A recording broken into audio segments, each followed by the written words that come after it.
Keys to the game and score prediction. Break it down for us, Jesse.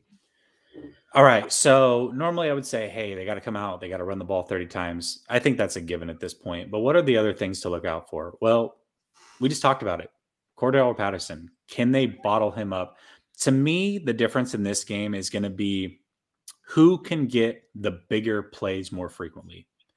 There are some big players, big time players that can get big plays at any time on both teams. You've got Patterson on one side, you've got Debo on the other, you've got Kittle, you've got multiple guys that can break a big play at any time. Which team can bottle that up for most of the game? And for me, I really think even though the 49ers don't have the best secondary right now, they're not really going to be tested as much as they could against some of these other teams because the receivers are not the biggest weapons for the Atlanta Falcons. And because of that, I think the 49ers can limit those big plays more than the Falcons can limit the big plays from the 49ers. And so that to me is the key to this game. I'm going to go with a high scoring game though. I'm going to go with the 49ers 33, the Falcons 27. Oh, wow. Wow. Okay. So to me, the key to this Bengals game was the fact that in the first half, the Niners defense was great. And what they did, I didn't watch the coach's film, but I was there and I could see, because I was curious, like, what is D'Amico going to do to help Ambry? How much single high are they really going to play? And in the first half, it was too high all day. And what did the Bengals do? Run the ball, as you're supposed to. And what did the Niners do? Shut that shit down. And how did they do that? Well, Azeez Al-Shaair is a fucking baller right now. I mean, I'm just saying, and I don't know where he's going to be right now. As soon as he left the game, defense kind of fell apart. All of a sudden, Mixon got off, Chase got off, Higgins got off. So I don't know. I mean, if Azeez plays and the Niners can shut down the run with 7 guys, and yeah, man, it's going to be a long day for Atlanta. But if he doesn't play and Cordell Patterson starts getting off, and then they can bring a safety down and isolate whoever's starting out there, it's going to be a long day for the defense. And all I know is Azeez in practice today. So we'll see. Azeez is a big, big piece of that defense. I think he had like 11 tackles in the short amount of time. That's crazy. Whoa, the language, Iggy.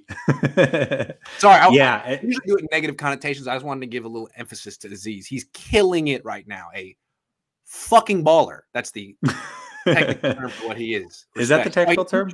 He's taking this defense to another level. He's way better than Fred Warner, no disrespect. But the guy is playing like, on par with Nick Bosa. And he's getting no money. And now he's hurt. So I think we saw what happened when he was in and when he's out. So we'll see. He is an absolute difference maker. And that's a big reason I don't expect him to play. And that's a big reason why I think that it'll be a high-scoring game, because they're going to have to put up points. And I think Atlanta's going to be able to put up points as well. So I'm very curious to see how this plays out. I do expect the 49ers to win. I would not take them to cover that spread. That's a big spread for any team to cover, let alone a team that's been middling around 500 all year long. I don't trust that. So I would go Falcons to cover the spread, 49ers to win the game. I'm saying Niners 27, Falcons 24. I think it's going to be closer than Vegas expects because the Falcons have the better quarterback. And the Niners, every time they're at home and everyone expects them to win, they beat them. They beat themselves. That's I'm not even talking. It's not about the matchup. It's about the Niners. And I don't really trust their defense. I think it's good, not great. I like their offense. I mean, you can't deny that their trio of weapons is as good as any trio in the league. So I think they'll score 27, but I think they're going to give up 24. And again, that's why the difference between this team and the 2011 Giants, like Giants would have taken Atlanta. They did play Atlanta in the playoffs and held them to 2 points. Now, it was a different Atlanta team. It was 10 years ago, but I mean, they were really shutting people down. 14 points, 17 points. Can the Niners do that? I mean, they couldn't do it to Cincinnati. So we'll see. We'll see. Wasn't that no, that wasn't a Shanahan led Falcons team. Not back then. He wasn't. No. But the next year, the Falcons did play in the NFC Championship against the 49ers, did they not? Because that was to decide who went and played the Ravens. So that was a good Falcons team. They made it to the wild card. They got held to 2 points. And, we saw what they did the very next year. They jumped out on the 49ers, who had a very good defense themselves the very next season. So that was no slouch of an offensive team for sure. George says Atlanta has beaten the Saints, and the Saints have a pretty good evening and a bad offense. Defense and a bad offense, but yeah, but have a good deal so Atlanta's not a bad team and open. Whew. Yeah, I feel you though. That was rough. I mean, he was trying to get that one in before the end, I think. They just put up 29 points on Carolina, who has the number 2 rated defense in the league. So I don't know. I mean, that's why I'm not really sold that the Niners are just going to limit Matt Ryan and the Falcons to 17 points. Like you said they're going to have to score 27. I think we're both there. Yeah, I can see this with the Niners scoring 30 plus too. I think it kind of depends on how healthy their weapons are, but they seem healthy. I don't know. Falcons are another kryptonite team for the Niners. Yeah. Niner fans a little nervous. Grant busting out his gangster side. Damn. It's hyphy Grant. Everyone's listen. This is what you get in 49ers after Niners after dark, right? It's a little bit PG. It's rated R. It's just a little bit rated R. Yeah. Kids, earmuffs. I'll give you the earmuffs next time. Sorry, my spell check was off, but I'm just saying that Atlanta's a good team. Keep that in mind. Atlanta. No, I'm with you. I'm absolutely with you. Yeah, for sure. We got the gist, man. You didn't have to pay. We're totally writing them off like they suck. They're 6-7.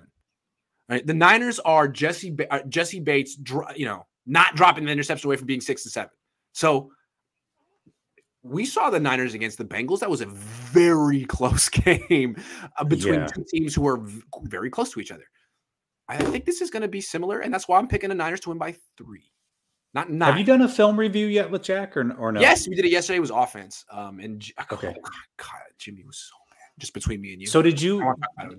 Just between you and I. No, but dude, he was so bad. Like, no, what I love about Jack is he'll have Jimmy's back on Twitter, but when we do the film breakdowns, I mean, he's more ruthless than me. He'll be like, he's staring down Kittle right here.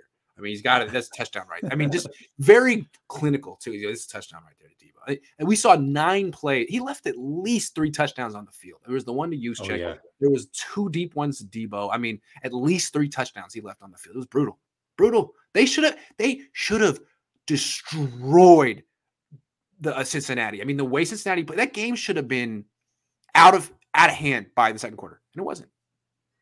Absolutely. And not only that, Grant, but so with like 2 minutes and 55 seconds, and I don't know if you guys talked about this at all, but it was around 2 minutes, 55 seconds left in that game. It's 3rd and 10.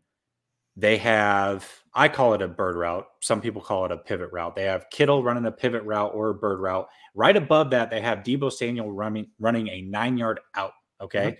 Mm-hmm. And he's got 5 yards of separation. If Jimmy hits that out, game is over. Like they're going to run out the time, and all that other stuff that happens afterwards doesn't happen. It's true. Instead, they punt. It's the craziest thing. It's true. You're right. So, that was one of the 9 play. Hey, shout out myself. Go check out the video that I posted earlier today. Jimmy Garoppolo's biggest mistakes. It's 15 minutes. It's 9 plays. It's eye-opening.